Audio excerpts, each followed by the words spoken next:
Zi. Ion Ciocan.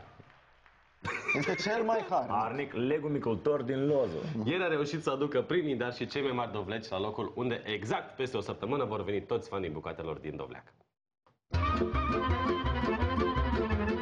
Ion Ciocan a fost foarte ocupat toată vara. De ploua, de bătea vântul sau de era arșiță, agricultorul își veghea cea mai prețioasă avere, bostanii din grădină. Am avut grijă de el și tot ne uitam să nu-i bată grindina, să nu-i pălească pe tare soare, că erau îmbrobodiți aici, erau învăliți. Dovleacul, ca să păstrezi bine, el trebuie cu dânsul foarte atent. Este o vorbă, noi trebuie să ne purtăm ca cu ouă. Iată, în cazul față, într-adevăr, trebuie să ne purtăm ca cu ouă. Pentru că vrem să-l păstrăm mult timp, el nu trebuie să fie zgâriet, pălit. Că el, imediat de la pălitură, începe să schimbe, să stric.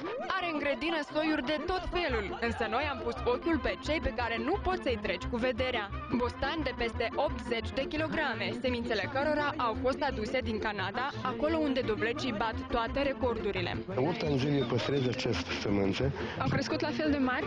Știți să nu, acolo băieții au mult mai multă grijă, investesc în lucruri. Noi nu putem investi, fiindcă la urmă ce facem noi? Nu vă doare sufletul să vă despărțiți de ei? Nu, eu chiar mă mândresc acum. Dacă aceștia sunt mai mult pentru decor, celelalte soiuri din grădină sunt utilizate pentru a găti cele mai gustoase bucate. Noi avem de gând să promovăm Dovleacul nu ca numai de plăcintă, dar pentru supe, pentru sucuri, chiar și făină de Dovleac să facem. Ion Ciocan s-a pregătit din timp pentru toate competițiile care vor avea loc la Bostaniada.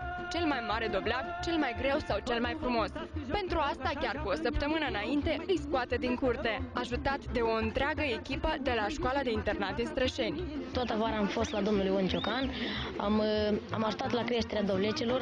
Sunt foarte nerăbdător să aștept să vină data de 29 septembrie ca să fie festivalul dovlecilor Bostaniada. Sunt curios să văd câtă lume va fi acolo prezentă și cine va cumpăra cel mai mult dovleci. Eu am mâncat atâtea bucate din dovleci că nici nu vă imaginați cât de multe sunt și chiar am citit și o carte de cu rețete despre dovleci.